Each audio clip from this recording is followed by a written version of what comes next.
Hey everybody, welcome back to the Before It's Too Late YouTube channel. So it's been a while, I apologize for that, but it is what it is. Now, I'm going to be talking a little bit more today about this Mark of the Beast business because I just think it needs to be said. Um, I'm in Southern Ontario here, and they're doing away with the mask mandates, and everybody's feeling real good that oh gee, the CV-19, it might be gone, it's gone. Yeah, no, it's not.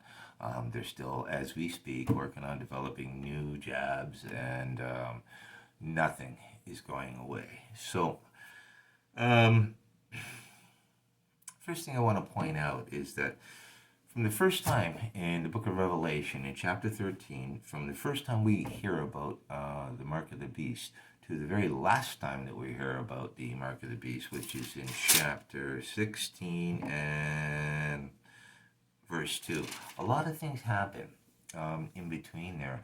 So we need to understand that this mark is going to be deployed over a relatively lengthy period of time. It's not something that happens in 2 days or 10 days or 2 months. It takes some time. There's a lot of things going on here in between those two times that we hear about it. So, be advised on that. And there's a couple of aspects to it. I'm going to read to you 13 verse 17, Revelation 13 verse 17.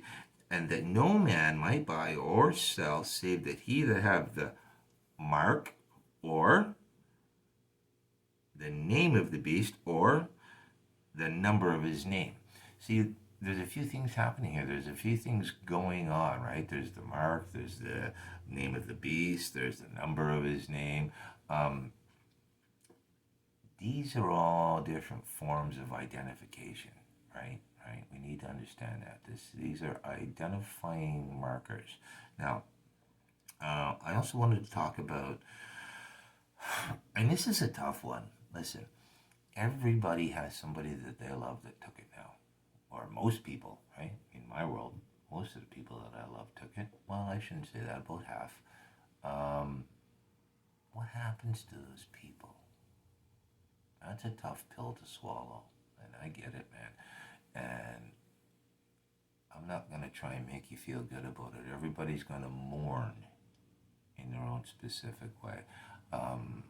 Everybody has a very specific relationship with that person that they love, so they need to mourn in their own way. Seek God, get on your knees, pray to Jesus Christ of Nazareth that He can comfort you. Okay, that's the only thing I can suggest to you. But I do want to talk about, and we need to identify with what does indeed happen to those people. Okay.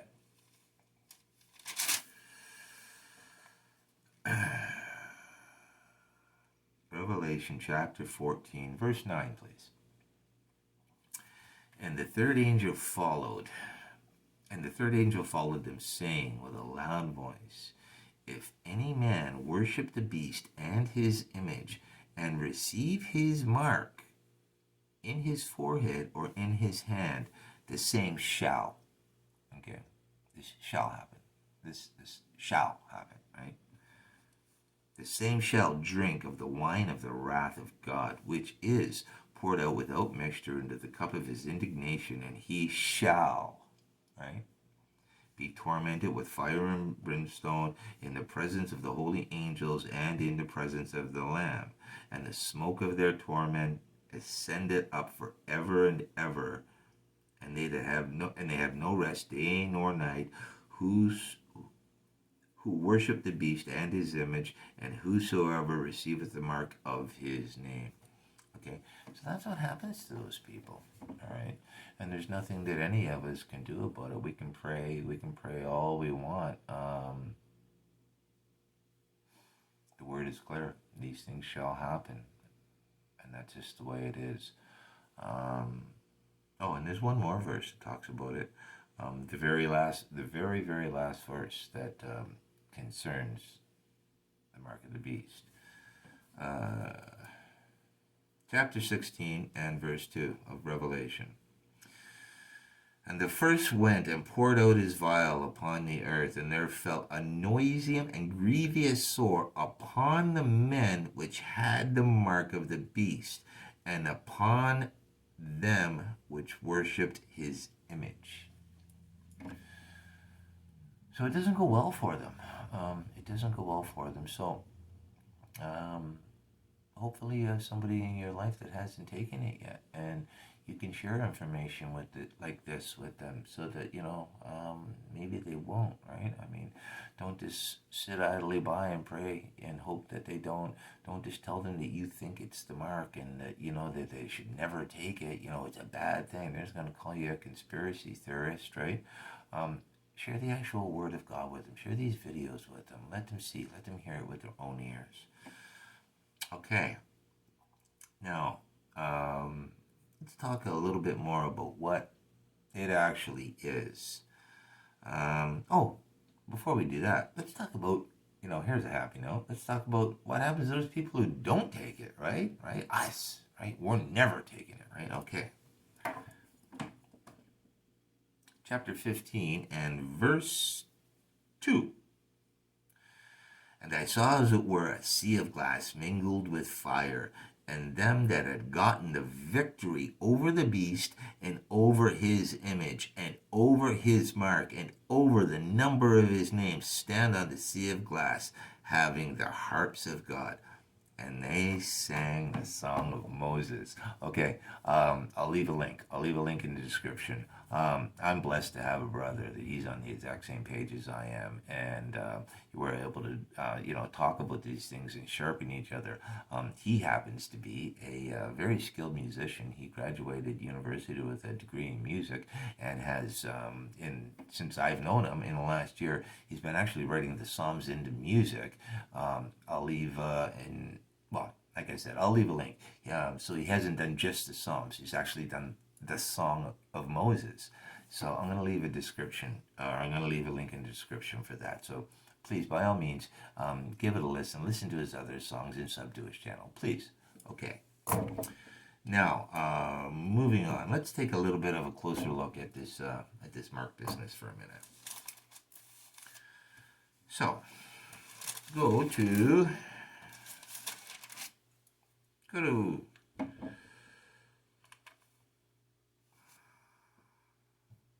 chapter 18.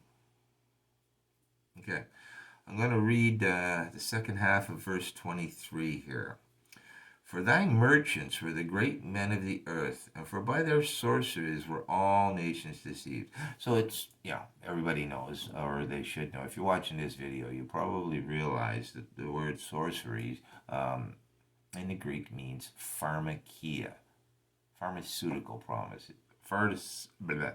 pharmaceutical products, pharmacies, drugs, if you will. Okay.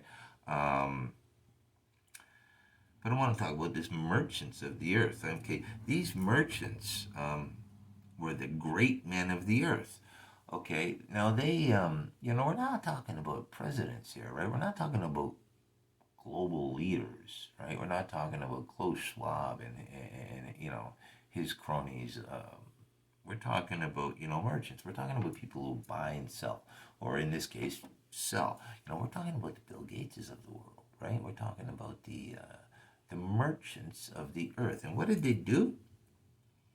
They deceived all nations, not just the Jews, not just the Gentiles, right? They deceived all nations with their sorceries, with their pharmakia. Okay, now, armed with that knowledge, let's go back to 13 for a second and take a closer look at this word mark. Okay. So that word mark in chapter 13 and verse 16. If you look up that word, you get a couple of different definitions of what the word mark means. And one of them is etching, an etching. So that's strange. Okay, well, what does that got to do with, the merchants of the earth and their pharmakia? Well, if you go to the Google search bar and you type in etching tool and click on images, go do it. Just click pause, go do it. Well, what you will see is a long, sharp instrument Okay, now, we need to understand that John of Patmos was given an image by Yahushua HaMashiach and told to write it in a book and share it with the world, right? So the language of his day 2,000 years ago, he wouldn't have been the same as the language of our day. I mean, I can't see how it would be possible for John to be seeing an image of things that would exist in 2,000 years and have the language to describe to us here and now exactly what he was seeing then. You understand what I'm saying? Like, there wouldn't have been a word for hypodermic needle. There wouldn't have been a word for syringe. He said the best he could come up with was some kind of etching tool. Okay? And by that etching tool, the nations were deceived by pharmakia. Drugs. Get it? Get it? Get it? Yeah, I think you do. So, that's a pretty big piece of the puzzle here, right? I mean, that's a pretty, yeah, I guess you could say I'm speculating, but I don't think that I am. I don't think that I am. I mean, this is God's written word, and I think that everything that I'm saying is pretty much right on point. So, please, people, find that person that you love who hasn't taken it, and just share the truth with them, right? You don't want their blood on your hands, right? You can't have their blood on your hands. We're all commanded to be watchmen, right? If the watchman sees the sword come and blows not the trumpet, that the people be not warned, and that sword should come and take any from among them, then that person is taken in his iniquity, but his blood will require at the watchman's hand. So I'll tell you now, anybody out there hearing these words, understand this day, you have been warned, and your blood is not on my hands. I'll be back.